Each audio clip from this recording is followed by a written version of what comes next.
السلام علیکم ورحمۃ اللہ وبرکاتہ۔ نحمدہ ونصلی علی رسول الکریم، اما بعد۔ اللہم صلی علی محمد وعلی آلہ وصحابہ اجمعین۔ سورہ رحمان آیت مبارکہ کریمہ 74 سے لے کر 78 تک، یعنی کہ آج ہم سورہ رحمان کی تفسیر کا جو ہے نا مکمل کرنے کا شرف جو ہے وہ حاصل کریں گے۔ آخری یعنی کہ یہ آیات ہے، اور قرآن مجید کا جو طالب علم ہے وہ اس بات کو سمجھتا ہے کہ خصوصی طور پر صورتوں کا آغاز اور اس کا اختتام یہ کافی جو ہے نا اس میں نکات ہوتے ہیں، وہ ہم بیان کریں گے۔ لیکن ادھر سے ہم بات شروع کرتے ہیں کہ لم یطمثہن، اللہ تعالیٰ نے حوروں کے بارے میں فرمایا کہ نہیں چھوا انہیں انسن کسی انسان نے، قبلہم ان سے پہلے، ولا جان اور نہ کسی جن نے۔ تو یعنی کہ وہ ایسی حوریں ہیں کہ نہ تو کسی انسان نے ان کو چھوا نہ جن میں، کنواری ہیں۔ اس سے یہ پتہ چلتا ہے کہ یہ کنواری ہونا یہ زیادہ بہتر ہے بیوہ سے، کیونکہ یہ اللہ تعالیٰ نے اپنے انعامات گنوائے ہیں نا، کہ جس کو جن اور انسان نے ہاتھ نہیں لگایا، مثلا ان سے مباشرت نہیں کی۔ اور اسی سے یہ لطیف نقطہ بھی بیان ہم نے پہلے بھی کیا تھا، کیونکہ یہ آیت 2 بار آ رہی، تو کہ حضرت آدم علیہ السلام نے بھی حوروں کو ہاتھ نہیں لگایا۔ وجہ یہ ہے کہ اللہ نے فرمایا کہ اس سے پہلے ان حوروں کو نہ تو جن نے چھوا نہ انسان نے، نہ ادھر جن کی پہنچ ہے نہ انسان کی۔ پھر اس سے یہ مسئلہ بھی معلوم ہوتا ہے کہ جنات کے اندر بھی جنسی قوت ہے، اور وہ بھی جمع مباشرت کرتے ہیں، اور یہ مسئلہ ٹھیک ہے، شیطان ہے نا، جن شیاطین بھی جنوں میں سے ہے۔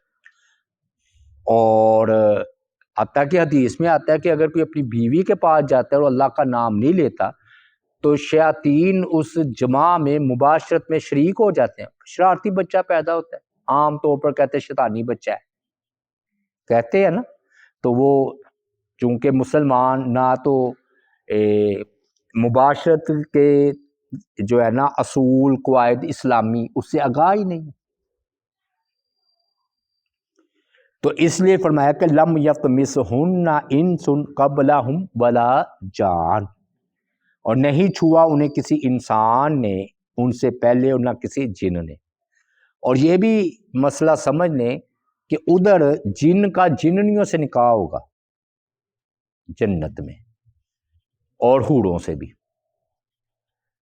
لیکن ایسا نہیں ہو سکتا کہ انسان کا نکاح کسی جن سے، جننیا سے ہو، اور یا انسانی عورت کا نکاح کسی جن سے ہو، ایسا نہیں ہے جنت میں۔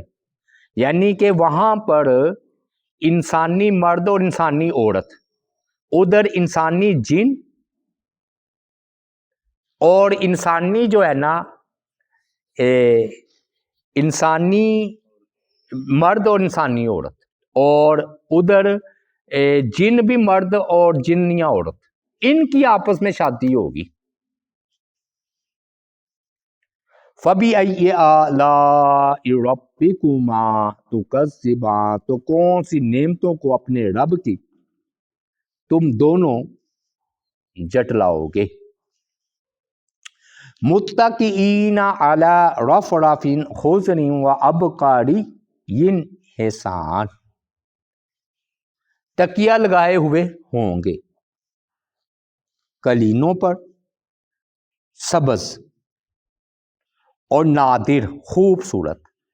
فَبِأَيِّ آلَاءِ رَبِّكُمَا تُكَذِّبَانِ، تو کون سی نعمتوں کو اپنے رب کی تم دونوں جو ہے وہ جٹلاؤ گے۔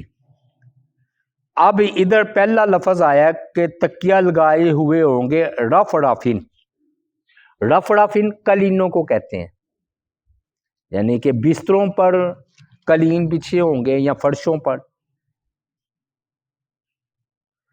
اور رف اور رافین یہ اس میں جنس ہے یا اس میں جمع ہے، یعنی کہ ظاہراً یہ واحد معلوم ہوتا ہے لیکن جمع ہے، اس لیے ترجمہ قالینوں پر کیا گیا ہے، قالین پر نہیں، قالینوں پر۔ اس میں جنس کسے کہتے ہیں کہ جس کا جو ہے نا ظاہراً تو وہ لفظ واحد ہو لیکن معنی جمع والا ہو، جیسے قوم، قوم کا لفظ واحد ہے لیکن مجمع پر بولا جاتا ہے، جمع پر۔ اسی طرح لفظ ہے انسان، ایک بھی انسان ہے، ہزاروں وہ بھی انسان ہے، تو اسی طرح ایک قلین ہو اس کے لیے بھی رف رافین، اور کروڑوں اربوں ہوں گے ادھر تو اس کے لیے بھی رف رافین۔ اور میں نہ کیسے کا منقش، نقش کیے ہوئے قالین جو کہ بستر پر بچھایا جائے، بستروں پر جو بچھاتے ہیں نا قالین یا فرش پر، وہ۔ دوسرا لفظ آ رہا ہے خضرین، خضر کہتے ہیں سبز قالین، گنبد خضرا نہیں کہتے، سبز گنبد۔ تو خضر کو، خضر بھی، خضر علیہ السلام وہ کہتے ہیں جہاں پر بیٹھتے تھے ادھر گھاس سبز اگاتی تھی، اس لیے انہیں خضر کہتے ہیں، لیکن خضر کا مطلب ہوتا ہے سبز۔ قرآن مجید نا سبز چیزوں کو قابل توجہ قرار دیتا ہے اور اس کو سبز رنگ کو خوبصورتی میں اور نعمت میں شمار کرتا ہے، گویا کہ اگر آپ نے زیرو کا بلب بھی لگانا ہے تو سبز لگائے، لیکن دین کا یہ سب واقعی گنبد خضرا کا اس سے کوئی تعلق نہیں ہے، یہ تو واقعی سبز ہو دوسرا ہو۔ نبی علیہ الصلوۃ والسلام نے ہمارے یہاں یہ سبز پگڑی چل نکلی تھی، سبز امامہ نہیں بھی، نبی علیہ الصلوۃ والسلام غزوہ فتح کے موقع پر کالا امامہ آپ نے پہن رکھا تھا۔ تو بہرحال خضرین سبز رنگ، پیچھے بھی آ رہا ہے مدھامتان، یعنی کہ دونوں گہرے سبز ہیں باغ، یعنی کہ اتنے سبز ہیں کہ وہ گویا کہ کالے کی طرف مائل ہو گئے، تو یہ خوبصورتی ہے۔ بہرحال اللہ کے نزدیک سبز رنگ اور ایک سفید رنگ یہ نعمتوں میں سے ہے اور خوبصورتی میں سے ہے، خاص طور پر سبز۔ اور ایک حدیث بھی آتی ہے ضعیف ہے کہ آنکھوں کو ٹھنڈک ملتی ہے سبز گھاس دیکھنے سے، تو بہرحال وہ کہہ رہے حدیث جو ہے نا وہ ضعیف ہے، لیکن یہ اتنی بازور ثابت ہوتی ہے کہ اللہ تعالیٰ کی ذات پاک ہمیں جب کسی کو شوق دلانا ہو نا، کسی چیز کی رغبت دلانی ہو، تو وہ جن چیزوں سے مانوس ہے، جن چیزوں کو وہ پسند کرتا ہے، وہ اس کی مثال دینی چاہیے۔ اب دیکھیے نا سبز رنگ دنیا میں بھی ہے تو اللہ تعالیٰ نے ادھر بھی اس کو سبز رنگ سے اس کی رغبت اور شوق دلایا ہے۔ پھر نا آ رہا ہے اب کاڑین، اب کاڑین کے نا بڑے مفاہیم بیان کیے گئے میں نا، لیکن سمجھ لیں نادر چیز، قیمتی چیز، بے نظیر جس کی مثال نہ ہو، اپنی ہی جنس میں غیر معمولی صلاحیتوں کا وہ مالک ہو، اسے اب کاری کہا جاتا ہے۔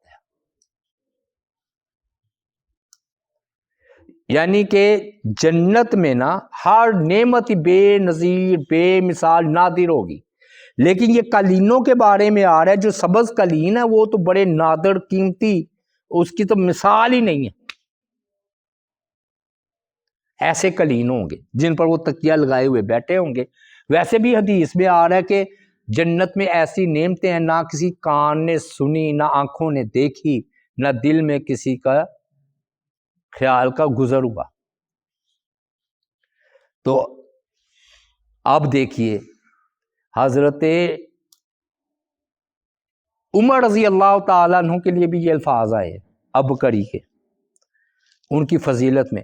نبی علیہ الصلوۃ والسلام نے خواب دیکھا کہ کنواں ہے، اس کا ایک ڈول ہے، تو پہلے ابو بکر رضی اللہ تعالیٰ عنہ نے ڈول نکالا، فرمایا اللہ ان پر رحم فرمائے، ان کے نکالنے میں کچھ کمزوری تھی، مراد تھی خلافت کی، کہ خلافت ان کی مختصر ہوگی 2 سال۔ پھر فرمایا اس کے بعد نا حضرت عمر آئے تو ڈول بھی بڑا ہو گیا، انہوں نے نا کنویں سے بڑھ بڑھ کر پانی نکالا، لوگوں کو پلایا، لوگوں قافلوں کے قافلے، اونٹوں کو اونٹوں ان کی پیاس کو بجھایا۔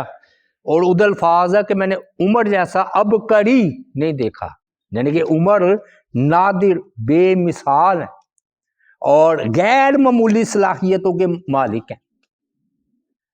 اور اشارہ تھا حضرت عمر رضی اللہ تعالیٰ عنہ کی 10 سال یا 10 سال دور خلافت کی طرف، اور واقعی بے مثال ان کی حکومت، آج بھی لوگ انہیں یاد کرتے ہیں۔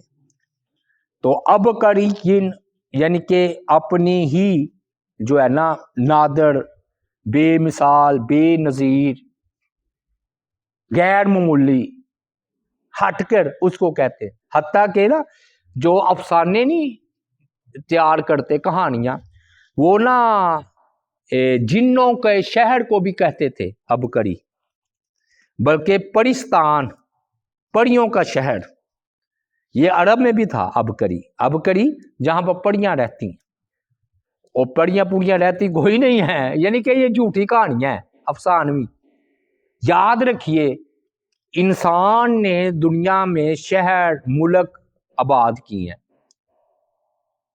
کوئی ایسا زمین میں علاقہ نہیں ہے جہاں پر ہم کہہ سکے جنوں کی حکومت ہے یا یہ شہر جنوں کا ہے۔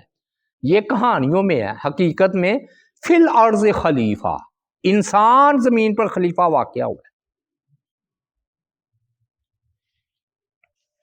تو بہرحال یہ اب کری، یہ جی پریوں کا شہر ہے، غلط بات ہے، لیکن اس سے یہ ضرور پتہ چلتا ہے کہ وہ بھی قیمتی، نادر، بے مثال، بے نظیر، غیر معمولی چیز کو اب کری کہتے تھے۔ گویا وہ کلیم اتنے زبردست اور اتنے پیارے ہیں کہ اس کی مثال نہیں ہے۔ اور آگے حسان بھی کہہ دیا، یعنی کہ کس میں خوبصورتی میں نادر ہے، بے مثال ہے۔ تو اب جب اللہ ہی نے اس کو خوبصورت کہہ دیا کلینوں کو، جس پر انہوں نے تکیہ لگا کر بیٹھنا ہے، اور یہ تکیہ لگانے کی حالت دلیل ہے کہ وہ آرام، راحت اور بیماری میں نہیں ہوں گے، کیونکہ بیمار آدمی تو تکیہ لگا ہی نہیں سکتا، اس طرح امن سے بیٹھ ہی نہیں سکتا۔ فَبِأَيِّ آلَاءِ رَبِّكُمَا تُكَذِّبَانِ، تو تم اپنے رب کی کن کن نعمتوں کو اے جنو انس جٹلاؤ گے۔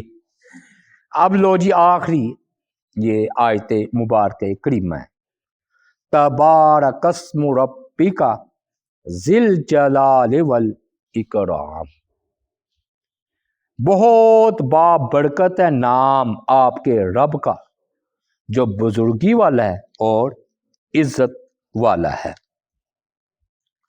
یہ ہم تقریباً 10 باتیں بیان کر چکے ہیں، اب یہ 11ویں بات ادھر سے شروع ہوتی ہے کہ اللہ کا نام بابرکت ہے۔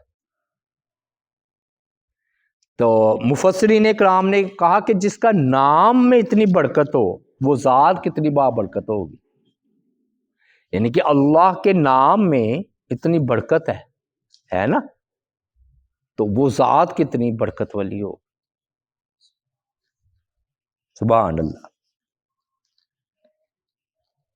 اور یعنی کہ ساری نعمتیں اس کے نام سے ہیں، تو اس کی ذات کتنی بابرکت ہوگی۔ اس لیے 13ویں بات یہ ہمیں حکم ہے مستقل ہر کام کا آغاز بسم اللہ الرحمن الرحیم سے کیا جائے، کیونکہ یہ کامیابی کی چابی ہے، برکت کی چابی۔ اور آپ دیکھ لیں نبی علیہ الصلوۃ والسلام نے خاتم میں بسم اللہ الرحمن الرحیم لکھا، کسرا نے وہ پھاڑ دیا پرویز نے، تو آپ نے فرمایا اللہ تعالیٰ اس کی حکومت کو ٹکڑے ٹکڑے کر دے گا، یعنی کہ اللہ کے نام کی جو توہین کرتا ہے تو اللہ تعالیٰ اس کی حکومت کے ٹکڑے ٹکڑے کر دیتا ہے، تو جو اللہ کی توہین کرے گا اس کا کیا حال ہوگا۔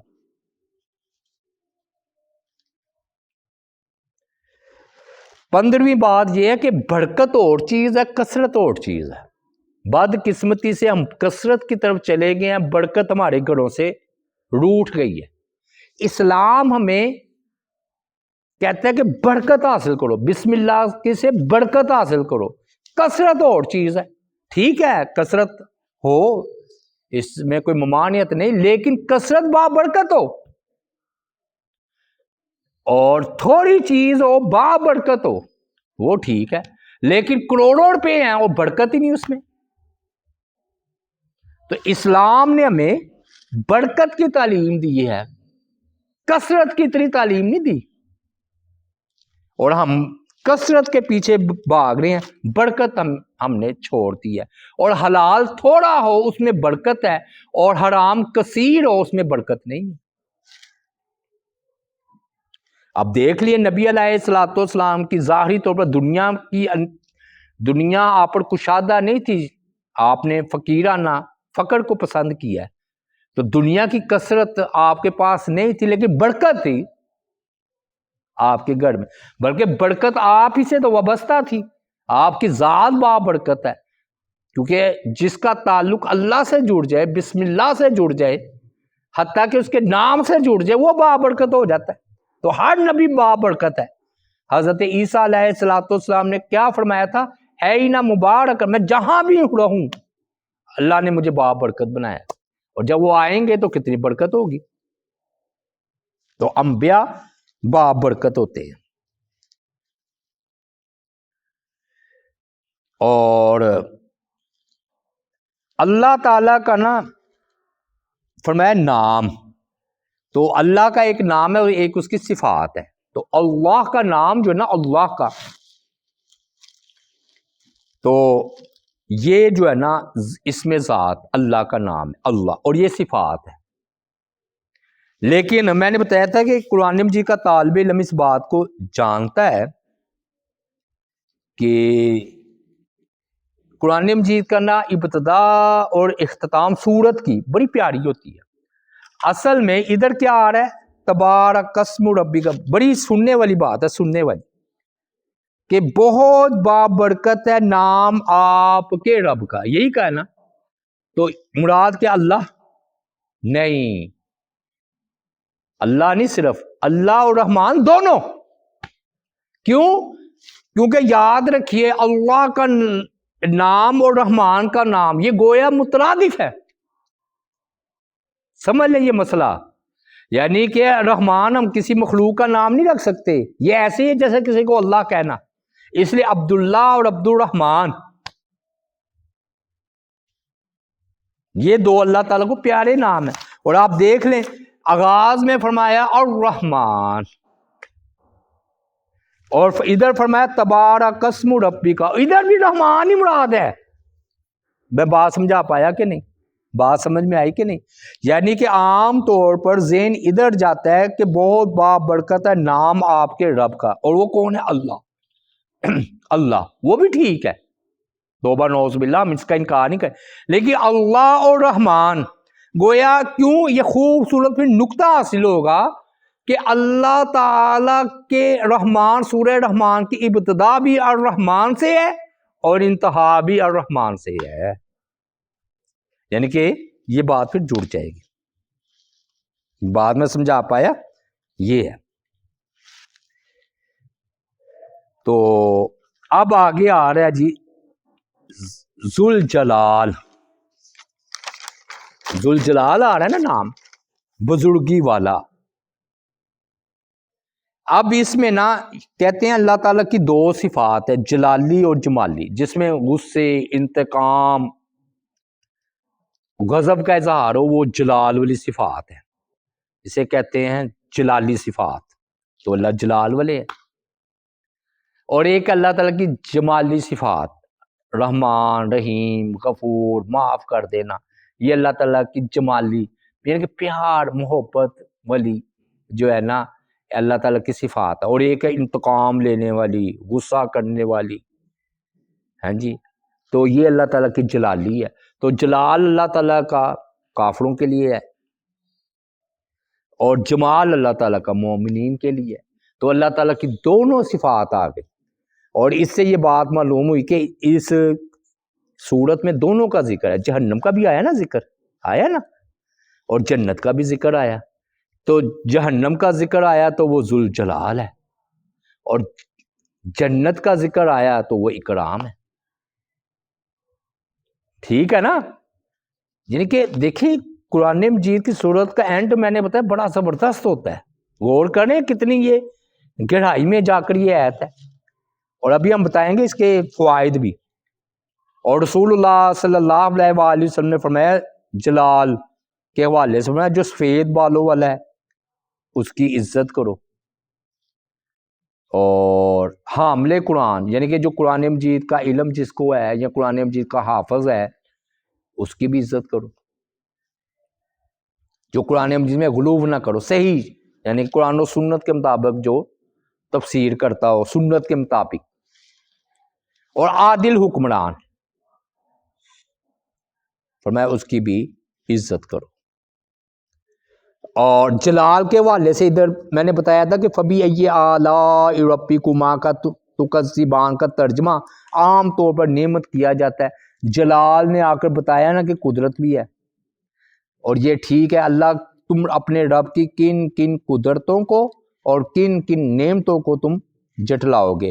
اس میں جہنم کا بیان ہے، مجرموں کو سزاؤں کا ذکر ہے، میزان کا ذکر ہے جس میں اللہ کے عدل کی بات ہے، آگے فرمایا اکرام، کیا فرمایا ول اکرام، اکرام میں جو ہے نا یہ اللہ تعالیٰ کی دوسری صفت کی طرف اشارہ ہے کہ اللہ تعالیٰ کی ذات پاک خود عزت والے ہے۔ اکرام کیا ہے؟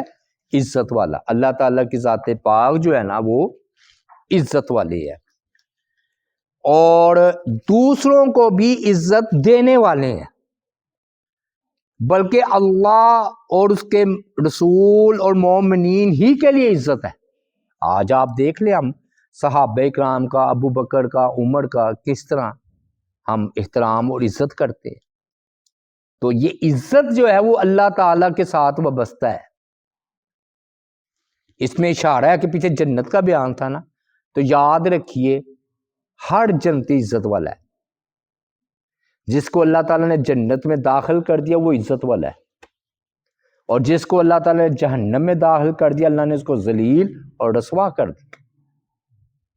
تو والاکرام، ہاں جی، تو سمجھ آ گئی نا، تبارک اسم ربک ذوالجلال والاکرام۔ تو صورتوں کی ابتدا اور یہ اختتام ہے، تو ابتدا بھی اللہ کے نام سے ہوئی ہے اور رحمان، اور اختتام بھی اللہ کے نام پر ہے۔ اور میں نے ابھی یہ بات بیان کی ہے، بھائی پھر سمجھ لیں کہ تبارک اسم ربک سے مراد اللہ ہی نہیں ہے، بلکہ اللہ نے فرمایا اللہ کہو یا رحمان کہو، ایک ہی بات ہے۔ تو ادھر تبارک اسم ربک سے مراد رحمان بھی ہے اور اللہ بھی ہے، تو گویا آغاز بھی رحمان سے اور اختتام بھی رحمان سے۔ اور اللہ تعالیٰ کا میں نے بتایا تھا سب سے بڑا انعام ہم پر یہ ہے کہ اللہ خود رحمان اور رحیم ہے۔ ساری نعمتوں کا ظہور جو ہے نا اس کے رحمان اور رحیم کے ذریعے ہے، اس لیے تو ہر کام کے آغاز میں ہمیں حکم ہے کہ بسم اللہ الرحمن الرحیم، یہ کامیابی کی چابی ہے۔ یہ بات بھی میں سمجھا پایا۔ اب ذوالجلال والاکرام کا یہ سمجھ لیں، یہ آپ نے وظیفہ بھی بتایا، بلکہ آپ نے فرمایا کہ اس سے لپٹ جاؤ، یعنی کہ یا ذوالجلال والاکرام یا ذوالجلال والاکرام۔ اور دعاؤں میں بھی آتا ہے، اس میں اعظم کا جہاں پر ذکر آتا ہے نا وہاں پر آتا ہے یہ ذوالجلال والاکرام اس میں اعظم ہے، یعنی کہ اس کے ذریعے دعائیں قبول ہوتی، اور اس سے لپٹ جاؤ، یا ذوالجلال والاکرام یا ذوالجلال والاکرام۔ اور یہ نا وظیفہ لازم پکڑے، یعنی کہ یوں سمجھ لیں کہ اس صورت کے اینڈ میں نا اللہ نے بہت بڑی نعمت کی چابی آپ کے حوالے کر دی ہے کہ جب اللہ تعالیٰ سے دعا کرنی ہو تو یا ذوالجلال والاکرام کہہ کر تو اللہ تعالیٰ سے دعا کی جائے تو اللہ دعا قبول فرماتے ہیں. تو یہ سب سے بڑی نعمت ہے دنیا میں.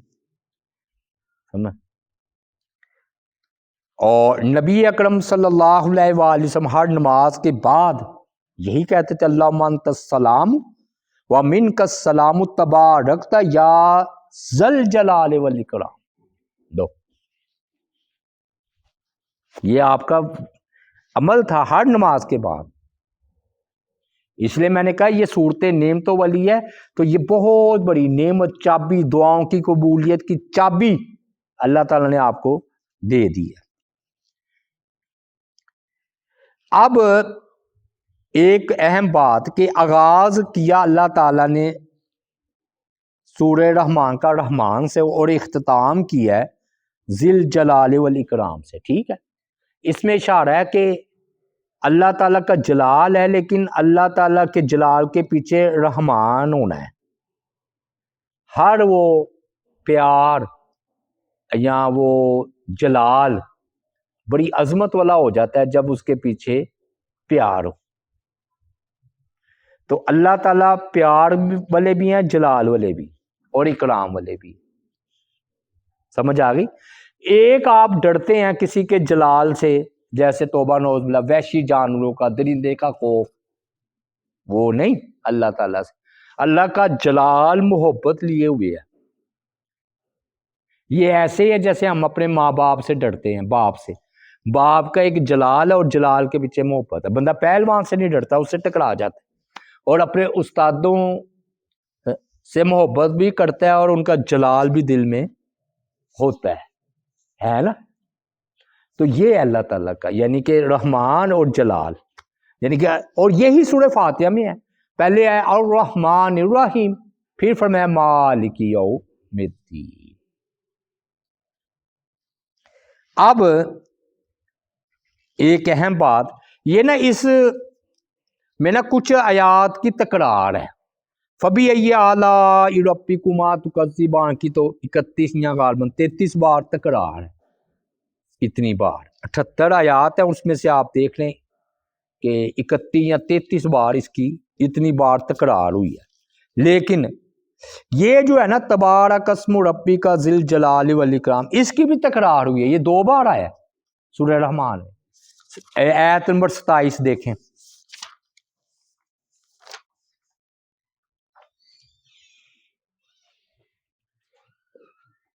وَيَبْقَى وَجْهُ رَبِّكَ ذُو الْجَلَالِ وَالْإِكْرَامِ. آ رہا ہے نا کہ باقی رہے گا چہرہ آپ کے رب کا، بزرگی والا اور عزت والا. اچھا، یہ اب 2 بار آیا. ایک آیت نمبر 27 میں آیا اور آخر میں بھی آیا.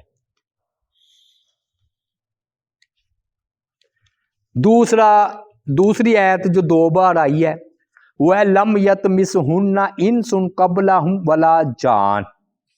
آیت نمبر 74 ہے اور پیچھے آ رہا ہے اللہ تعالیٰ کی ذات پاک نے فرمایا آیت نمبر 56 میں. آیت نمبر 56 دیکھیں. فیہن قاصرات الطرف، ان میں ہوں گی جھکانے والیاں نگاہوں کو. لم یطمثہن انس قبلہم ولا جان، نہیں چھوا انہیں کسی انسان نے اس سے پہلے اور نہ کسی جن نے. اور یہ جو ہے نا آخر میں بھی 74 میں بھی یہ آیت آئی ہے. تو گویا 2 بار آ گئی. اور پھر سبز چیز کا بھی 2 بار ذکر آ رہا ہے. خضریم و ابکری حسان اور مدہامتان. یہ آیت نمبر 64 ہے، اس میں بھی سبز چیز کا ذکر ہے. پھر میزان، میزان کے الفاظ ہے وہ تو 3 بار آئے ہیں. یعنی کہ یہ نا شروع میں آئے ہیں کہ وَالسَّمَاءَ رَفَعَهَا وَوَضَعَ الْمِيزَانَ 1 بار. اللہ تطغوا فی المیزان 2 بار. وَأَقِیمُوا الْوَزْنَ بِالْقِسْطِ وَلَا تُخْسِرُوا الْمِیزَانَ 3 بار. اور اگر آپ وزن کو بھی شامل کر لیں تو یہ 4 بار، کیونکہ یہ مادہ تو ایک ہی ہے نا، روٹ، تو 4 بار آئے. اور ایک ہی آیت میں بڑی بلاغت کے ساتھ آیا ہے، اور اللہ تعالیٰ نے بتایا کہ یہ دنیا کا نظام عدل سے قائم ہے، یہ اللہ کی بہت بڑی نعمت ہے، وہ میں ادھر اس آیت کی تشریح میں بیان کر چکا ہوں۔ تو اب معلوم کیا ہوا کہ لم یطمثہن 2 بار، میزان 3 بار، فبأی آلاء ربکما 33 بار، اور جس آیت کا ہمیں شرف حاصل کیا آخر کا تبارک اسم ربک ذی الجلال والاکرام 2 بار۔